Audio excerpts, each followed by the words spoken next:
Price the Lord. ஆண்டவரும் இரட்சகருமாய் இருக்கிற இயேசு கிறிஸ்துவின் நாமத்தினாலே தினம் ஒரு தீர்க்க தரிசனம் என்கிற தேவனுடைய வார்த்தைக்கு உங்களை வரவேற்கிறோம்.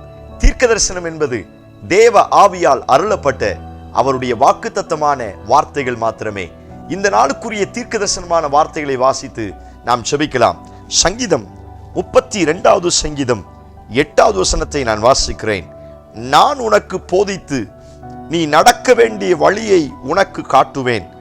உன்மேல் என் கண்ணை வைத்து உனக்கு ஆலோசனை சொல்லுவேன் என்று ஆண்டவர் வாக்குத்தத்தம் பண்ணுகிறார். ஆமென். Praise the Lord. கர்த்தர் இந்த வார்த்தைகளை நமக்கு ஆசீர்வதித்து தருவாராக.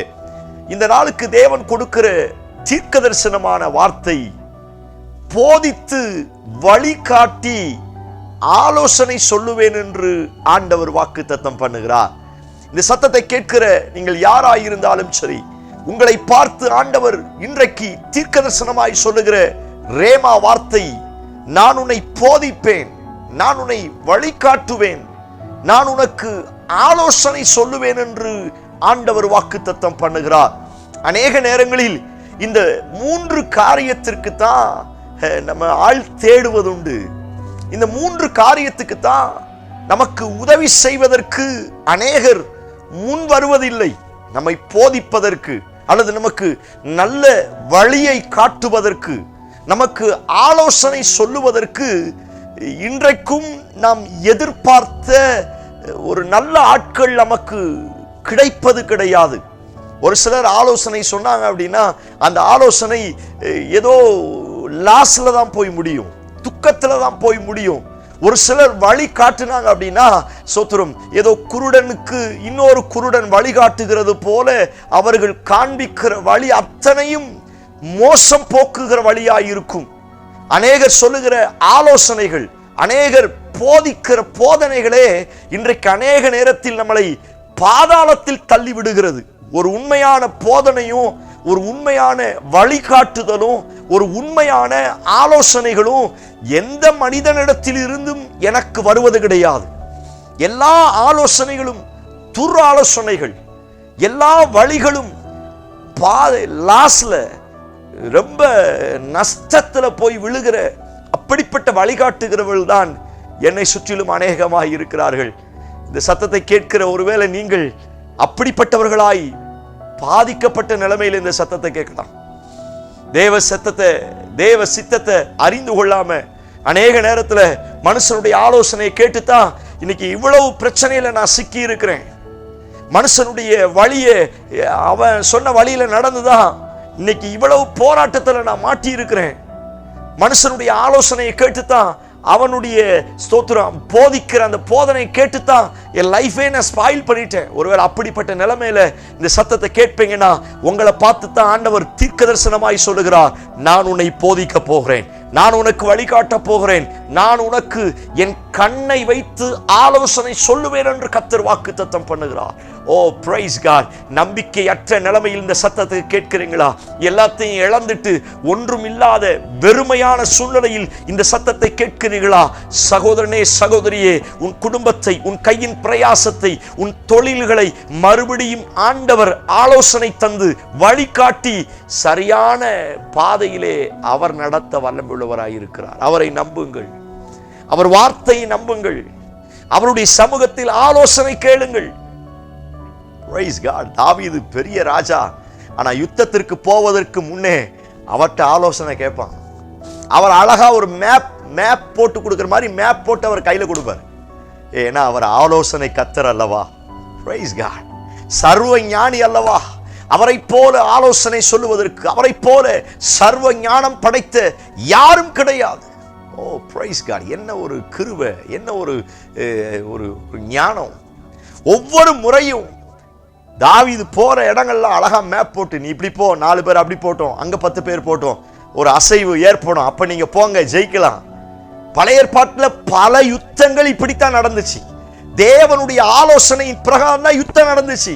அதனால தான் சாமுவேல் இறந்த உடனே சவுலால ஆட்சி செய்ய முடியல. ஏன்னா சாமுவேல் தான் தேவனுடைய ஆலோசனையை கேட்டு இந்த யுத்தத்திற்கு போகலாமா, போகக்கூடாதா, போனா எத்தனை பேர் போகணும், போனா எப்படி ஜெயிக்க முடியும், சாமுவேல் இறந்த உடனே சவுலுக்கு கையும் ஓடல காலும் ஓடல, ஏன்னா ஆலோசனை சொல்லுவதற்கு இல்லையே. பிரியமான தேவனுடைய பிள்ளையே, அநேகர ஆலோசனை இல்லாம நஷ்டத்துல விழுந்த நிலைமையில் இந்த சத்தத்தை கேட்கிறீங்கன்னா, உங்களுக்கு ஆலோசனை சொல்லக்கூடிய ஒரு நல்ல ஆலோசனை கர்த்தர் உன் அருகாமையிலே வந்து உங்களை வழி நடத்துவேன் என்று வாக்கு தத்தம் பண்ணுகிறார். நீ சோர்ந்து போக வேண்டிய அவசியம் கிடையாது. இனி நஷ்டத்துல நீங்க விழுந்து போக மாட்டீங்க. இனி அகல பாதாளத்துல உங்களுடைய கையின் பிரயாசம் விழுந்து போகாது. ஆண்டவர் சொல்லுகிறார், நான் அவைகளை கட்டி எழுப்புவேன் என்று வாக்கு தத்தம் பண்ணுகிறார். நம்புங்கள். பிரைஸ் காட், ஹalleluya. பிள்ளையை ஏரோது கொலை செய்ய வகை தேடுகிறான்னு சொன்ன உடனே எவ்வளவு அழகா ஆலோசனை கொடுக்கிறார். சாஸ்திரிகளுக்கு ஒரு ஆலோசனை, யோசேப்புக்கு ஒரு ஆலோசனை. அந்த ஆலோசனைகளை அழகா சொல்லி பிள்ளையும் குழந்தையும் எவ்வளவு அழகா கர்த்தர் காப்பாற்றினார். பிரியமான தேவனுடைய பிள்ளைகளே, எத்தனை பேர் என்னை அழிப்பதற்கு வந்தாலும் அப்பா எனக்கு நல்ல ஆலோசனையை கொடுத்து என்னை நடத்த வல்லமுள்ளவராய் இருக்கிறார். நீங்கள் நம்புங்கள். சத்துருடைய திட்டங்கள் ஒன்றும் என் வாழ்க்கையில நிறைவேறாது. கர்த்தர் அழகா ஐடியா கொடுப்பார். ஆண்டவரை போல அந்த ஐடியா கொடுக்கிறதுல வேற யாருமே கிடையாது. சாலமோன் முதல் சொன்ன தீர்ப்பே தேவனுடைய ஞானத்தினால் வந்த வெளிப்பாடு. தேவன் சொன்ன ஆலோசனை முதல் தீர்ப்பே ரொம்ப கிரிட்டிக்கலான ஒரு தீர்ப்பு. ஒரு குழந்தைக்கு 2 பேர் சண்டைக்கு வர்றாங்க. இது ஏன் குழந்தை என் குழந்தை, நம்ம எல்லாருக்கும் தெரிந்த சம்பவம் தான். ஆனா அந்த ஞானத்தை பாருங்க. ஒரு பட்டயத்தை எடுத்து 2 பேருக்கும் பாதி பாதியா நீ அறுத்து போடுன்னு சொன்ன உடனே உண்மையான தாய் தன்னுடைய குழந்தை சாவை விரும்பாமல், என் குழந்தை அவட்ட இருந்தாலும் பரவாயில்ல நல்லா இருக்கட்டும் சொன்னா பாத்தீங்களா, அது தேவனுடைய வெளிப்பாடு, அந்த ஞானத்தின் வெளிப்பாடு.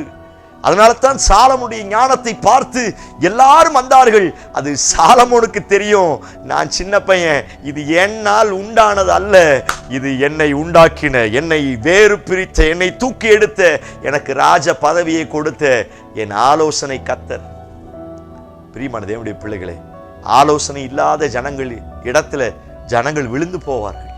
ஜனங்கள் சோத்திரம் நஷ்டத்தை அனுபவிப்பார்கள். நல்ல ஆலோசனை கர்த்தர் உங்களுக்கு தரப்போகிறார். நான் அந்த வார்த்தை தீர்க்க தரிசனமா சொல்லுவேன். கண்மேல் கண்ணை வைத்து ஆலோசனை சொல்லுவேன். எவ்வளவு கேர்ஃபுல்லா, ரொம்ப கேர்ஃபுல்லா வச்சு உங்களுக்கு ஆலோசனை சரி போகும். சில காரியத்தில் முடிவெடுக்க முடியாம தவிச்சுக்கிட்டு இந்த சத்தத்தை கேட்கறீங்களா, உங்களுக்கு தான் அந்த வார்த்தை ஆண்டவர் தீர்க்க தரிசனமா சொல்லுகிறார். நான் உனக்கு ஆலோசனை சொல்லுவேன். உன் லைஃபை குறிச்சு, உன் மேரேஜ் லைஃபை குறிச்சு, உன் வேலையை குறிச்சு, உன்னுடைய எதிர்காலத்தை குறித்து தெளிவான முடிவு எடுப்பதற்கு நான் உனக்கு பாதை காட்டுவேன், நான் உனக்கு வழியை காட்டுவேன், என் கண்ணை வச்சு உனக்கு ஆலோசனை சொல்லுவேன், நான் உன்னை போதிப்பேன். நம்புங்கள். உங்க பிள்ளைகளை ஆண்டவருடைய கையில ஒப்பு கொடுங்க. உங்க பிள்ளைகளை, ஆண்டவரே என் பிள்ளைகளை நீங்க போதிங்க ஆண்டவரே, என் பிள்ளைகளுக்கு நீங்க வழிகளை காண்பீங்க ஆண்டவரே. வாலிப பிள்ளைங்க உங்க சத்தத்தை கேட்கலையா, செவி கொடுக்கலையா, இந்த வார்த்தை அப்படியே தீர்க்க தரிசனமா சொல்லுங்க. என் பிள்ளையின் மேல கண் வைத்து இந்த வார்த்தை அப்படியே சொல்லுங்க. இந்த வார்த்தையை கர்த்தர் ஒரு சிலருக்கு தீர்க்க தரிசனமாய் சொல்லுகிறார். கர்த்தர் கண் வைக்க போகிறார். பிரைஸ் காட், ஹalleluya. உங்க குடும்பத்தின் மேல கர்த்தர் கண் வைக்க போகிறார். உங்க பிள்ளையின் மேல கர்த்தர் கண் வைக்க போகிறார். உங்க கையின் பிரயாசத்தின் மேல கர்த்தர் கண் வைக்க போகிறார். உங்க எதிர்கால வாழ்க்கையின் மேல ஆண்டவர் கண் வைக்க போகிறார். நான் சொல்லுகிறேன், அப்பா கண் வைத்தால் சரியான ஆலோசனையில நீங்களும் உங்கள் குடும்பமும் ஸ்திரமாயிருப்பீர்கள் என்று கர்த்தர் வாக்கு தத்தம் பண்ணுகிறார். நம்புங்கள். சொல்லுங்க, ஆண்டவரே கண் வைங்கப்பா, கண்ணு வச்சு ஆலோசனை சொல்லுங்கப்பா, கண்ணு வச்சு வழியே காட்டுங்க ஆண்டவரே. செபிக்க செபிக்க தேவனுடைய கண்கள், பூமி எங்கும் உலாவிக் கொண்டிருக்கிற கண்கள் இப்பொழுது இறங்கி வந்து உங்க சிறையிருப்ப எதிலெல்லாம் நஷ்டம் அடைந்தீர்களோ அதிலிருந்தெல்லாம் கர்த்தர் தூக்கி எடுக்க போகிறார். கண்களை மூடி செபிங்க பார்க்கலாம். பிரைஸ் காட், ஹalleluya. நல்ல ஆலோசனை தருகிற ஆலோசனை கர்த்தனே, சர்வ ஞானி படைத்த சர்வத்துக்கும் ஞானமுள்ள ஞானவானே, என் ஜனங்கள் அநேக காரியங்களில் முடிவெடுக்க முடியாம கஷ்டத்தோடு இருக்கிறாங்க. கண்ணோக்கி பாருங்கப்பா, அவங்கள போதித்து வழி நடத்துங்கப்பா, நல்ல வழிகளில நடத்துங்கப்பா. அவங்களுக்கு கண்ணை வச்சு ஆலோசனை சொல்லுங்கப்பா. மனுஷனுடைய கண்கள் அல்ல, ஸ்தோத்திரம், மற்ற தலைவருடைய கண்கள் அல்ல, தெய்வீக கண்ணை வச்சு என் ஜனங்களை பாதுகாத்து கொள்ளுங்கப்பா. அவங்கள வெளியே கொண்டு வாங்கப்பா. யாரெல்லாம் அந்த சத்தத்தை கேட்கிறாங்களோ, தேவனுடைய கண் அந்த குடும்பத்திற்கு ஒரு பெரிய மாற்றத்தை, பிரேக் துருவை ஏற்படுத்தட்டும் செய்வீர் என்று நம்புகிறோம். இயேசு கிறிஸ்து மூலம் செபிக்கிறோம். செபம் கேளும் நல்ல பிதாவே. ஆமென், ஆமென். Praise the Lord. நம்பிக்கையோடு இந்த நாளை துவங்குங்கள். அந்த கண் அழகாய் உங்களை நடத்த போகிறது. இந்த செய்தி உங்களுக்கு ஆசீர்வாதமா இருந்துச்சுன்னா மற்றவங்களுக்கு ஷேர் பண்ணுங்க. அநேகருடைய வாழ்க்கையை சரியான பாதையில கர்த்தர் நடத்துவாராக. ஆமென். Praise the Lord. God bless you.